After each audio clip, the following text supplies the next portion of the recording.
cold open for 30 years.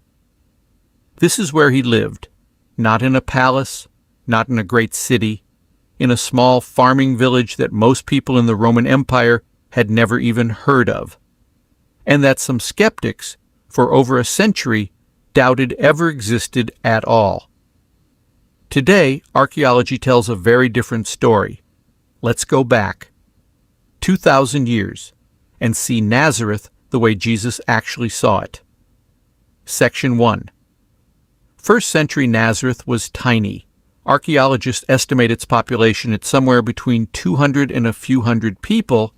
Some newer research suggests it may have been larger, but even by the highest estimates, this was a small, close-knit farming settlement, not a town. It sat in a shallow basin, surrounded by hills, off the main trade routes. Unlike nearby Sepphoris, the glittering Roman-influenced capital of Galilee, just a few miles away, with its theaters and bathhouses, Nazareth had none of that. No palaces, no paved streets, no grand public buildings. It wasn't mentioned in the Old Testament. It isn't named by the historian Josephus. It doesn't appear in the Talmud. For most of the ancient world, Nazareth simply didn't register. Section 2. That obscurity is exactly why some skeptics in the early 2000s argued Nazareth didn't exist in Jesus' lifetime at all, that it was invented later by gospel writers. The Archaeology says otherwise.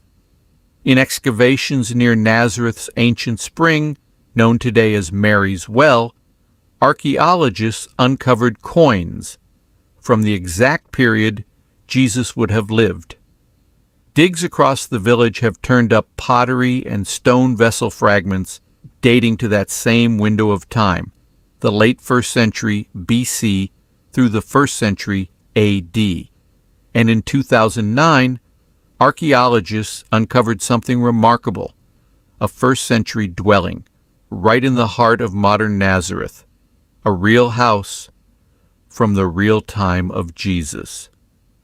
Section 3. So what did that house and that life actually look like? The ground beneath Nazareth is soft limestone, and the villagers used it constantly. Homes were often part built, part carved directly into the rock of the hillside. Families used that same soft stone to dig basements, cisterns for water, and storage pits for grain. One excavated courtyard house, believed by some archaeologists to be near the site, venerated since ancient times as the childhood home of Jesus, shows exactly this pattern. Partly hewn from bedrock, partly built up with stone walls, arranged around a central courtyard where daily life would have happened, cooking, working, teaching children. This was a farming community. The economy ran on agriculture, olives, grapes, and grain. Archaeologists have found the evidence everywhere.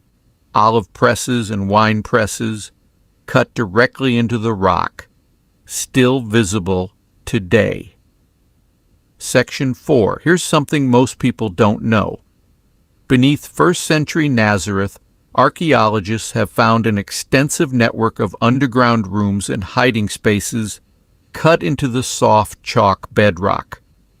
Some of this network may have been used decades after Jesus' childhood, during the Jewish revolt against Rome in 66 AD, as a place for the village to hide. But it points to something important about daily life here. This was a Jewish community, distinctly separate in culture and practice from the Roman world just up the hill in Sepphoris. Archaeologists have even found stone drinking vessels in the area, carved from limestone specifically because under Jewish purity law, stone vessels couldn't become ritually unclean the way pottery could. This was the world Jesus grew up in, modest, agricultural, deeply and distinctly Jewish, largely untouched by the Greco-Roman culture flourishing just a few miles away. Section 5. For 30 years, before any of the events described in the Gospel's account of his public ministry, this was ordinary life. A small house, a farming village, a hillside worn smooth by centuries of footsteps. No grand backdrop, no palace, just stone, soil, and quiet years of preparation, in a village so small that historians outside the Bible barely wrote it down. And maybe that's the part worth sitting with, that the story didn't begin in a city built for greatness. It began in a place easy to overlook. Outro. This is the first video in a series where we'll walk through the real archaeology and history behind the biblical story, one place, one discovery at a time. Next time, we're going 400 years back into the silent centuries between the Old and New Testament, when the Bible itself goes quiet, but history doesn't. If you want to keep walking through this with me, subscribe, and I'll see you in the next one.